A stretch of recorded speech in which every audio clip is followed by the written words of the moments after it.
Praise the lord. యేసయ్య అతి పరిశుద్ధమైన నామములో మీ అందరికి వందనాలు. ఈ దిన లేఖన భాగము 2వ రాజుల గ్రంథం 6వ అధ్యాయము 12వ వచనం చదువుతున్నాను. అతని సేవకులలో ఒకడు, రాజువైన నా ఏలినవాడ, ఇశ్రాయేలు రాజు పక్షమున ఎవరునూ లేరు గాని ఇశ్రాయేలులో నున్న ప్రవక్తయగు ఎలీషా మీ అంతఃపురమందు మీరు అనుకొనిన మాటలు ఇశ్రాయేలు రాజునకు తెలియజేయుననెను. సిరియా రాజు అడుగుతున్న మాట, నేను ఏదైతే అంతఃపురంలో అనుకుంటున్నానో, ఏదైతే ఇశ్రాయేలు గురించిన, రాజు గూర్చిన, సైన్యము గూర్చిన మాటలను ఏ విధంగా వారిని ఓడించాలో ఆయన పన్నాగాలు పన్నుతున్న ప్రతి కుయుక్తికరమైన ఆలోచనలు ఇశ్రాయేల్ వరకు ఈ విధంగా చేరుతున్నాయి.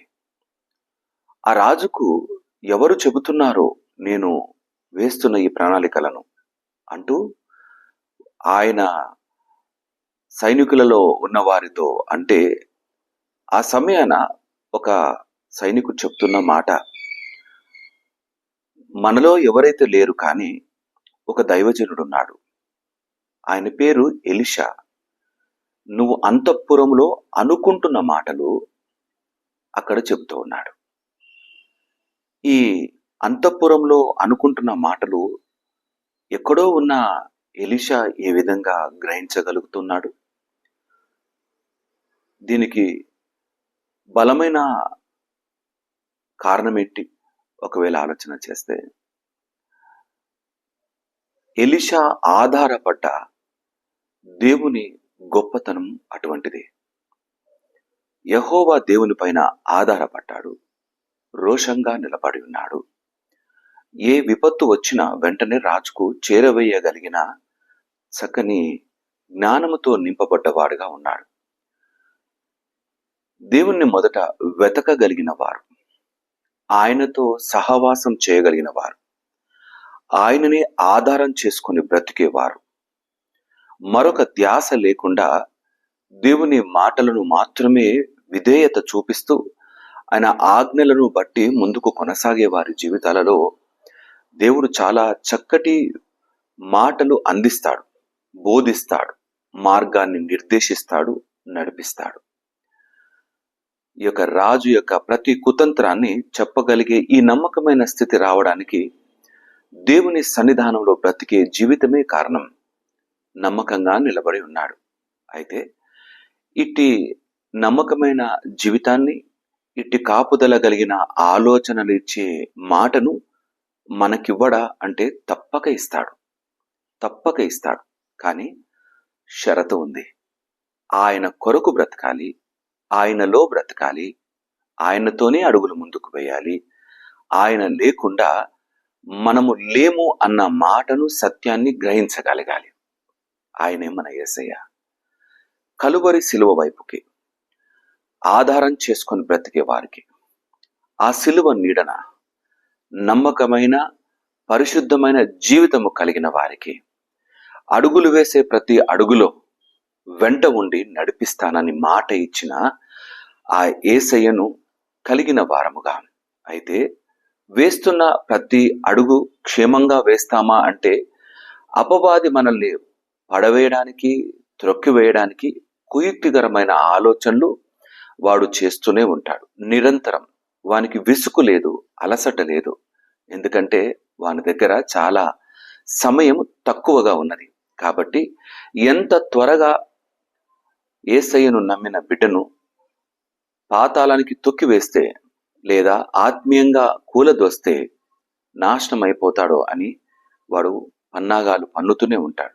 అయితే ఆ పన్నాగాల నుండి, ఆ కుయుక్తికరమైన పరిస్థితుల నుండి, ఆలోచనల నుండి తప్పించబడాలంటే నా జ్ఞానము ఏ మాత్రము సరిపోదు, మన జ్ఞానము సరిపోదు, మన బలము సరిపోదు. కానీ యేసయ్యను ఆధారం చేసుకుంటే, ఆయన మన కొరకే చిందించిన రక్తము మన పైన కార్చబడితే, దాని ద్వారా మనము పాప విమోచన పొందగలిగిన వారముగా నిలబడగలిగితే, ఆయన ఇచ్చిన రక్షణ భాగ్యాన్ని భద్రంగా హృదయంలో దాచుకోగలిగితే, తప్పక మనం అపవాదిని ఎదిరించగలిగిన శక్తి కలిగిన వారముగా ఉంటాం. వాని కుయుక్తులను అతి సునాయాసంగా కనిపెట్టగలం. అట్టి నమ్మకమైన మాటలను మనకు అందించగలిగిన యేసయ్య మన పక్షాన ఉన్నాడు. దిగులు చెందకుండా ఈ ప్రయాణంలో ముందుకు కొనసాగు. నీవు భయపడాల్సిన పని అసలు లేదు. నువ్వు దేవునికి సమీపంగా ఉంటే, ఆయనలో నిలకడగా నిలబడి ఉంటే, ఆరాధనలో, ప్రార్థనలో, వాక్యంలో, ఆయనతో సహవాసం కలిగే జీవితంలో నువ్వు నమ్మకంగా నిలబడి ఉంటే, నిన్ను ఏ విధంగా నడిపించాలో ఆయనకు బాగా తెలుసు. ఏ విధంగా బోధించాలో ఆయనకు బాగా తెలుసు. చుట్టూ ఉన్న అనేకమైన సమస్యల మధ్యలో ఉండి కూడా చక్కటి జ్ఞానాన్నిచ్చి నిలబెట్టిన ఆ బబులోను దేశంలోని దానియేలును ఒక్కసారి జ్ఞాపకం తెచ్చుకుందామా? రాజు కన్నా కలను చెప్పగలిగినాడు. కారణం, దేవుడు వెంట ఉన్నాడు. కారణం, దేవుని కొరకు ఆ అన్య దేశంలో కూడా బ్రతుకుటకు తీర్మానం చేసుకున్నవాడు దానియేలు. మరి మన జీవితాల్లో మనం ఆయన కొరకు తీర్మానం చేసుకున్న వారముగా ఎట్టి విధంగా నిలబడగలుగుతున్నాం? ఒక వ్యక్తికి రాజు కనిన కలనే కాదు, రాబోయే దినములలోని విపత్తును కూడా విశదీకరించి చెప్పినాడు.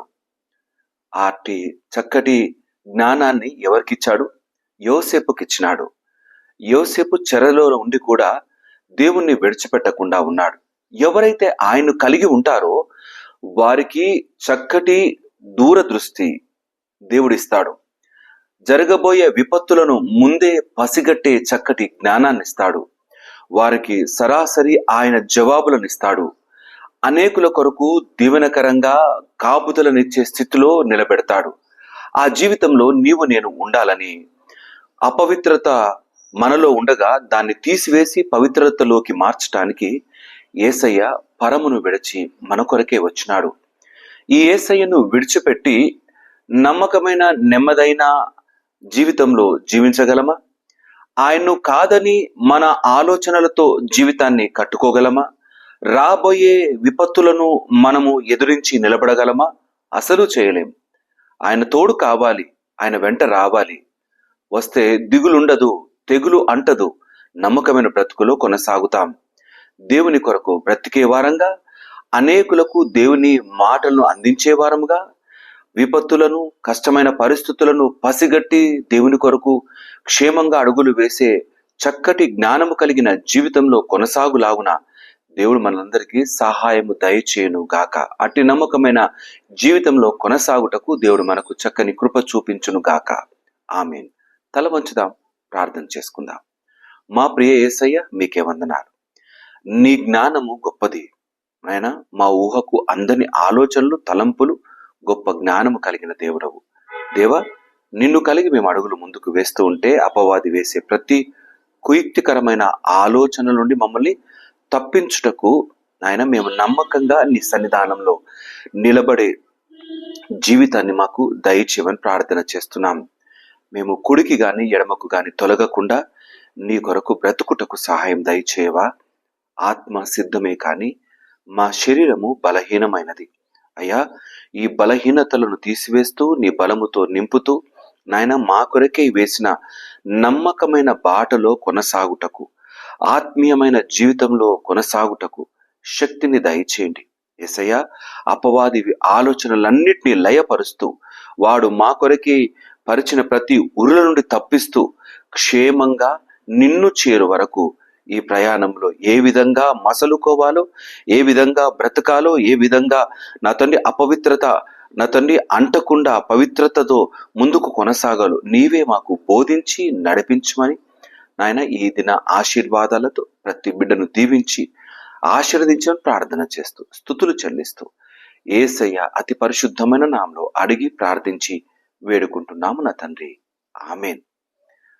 దేవుడి మాటలు దీవించి ఆశీర్వదించును కాక. దేవుడు మిమ్మల్ని అందరినీ దీవించి ఆశీర్వదించును కాక. అందరికీ ప్రైజ్ ద లార్డ్.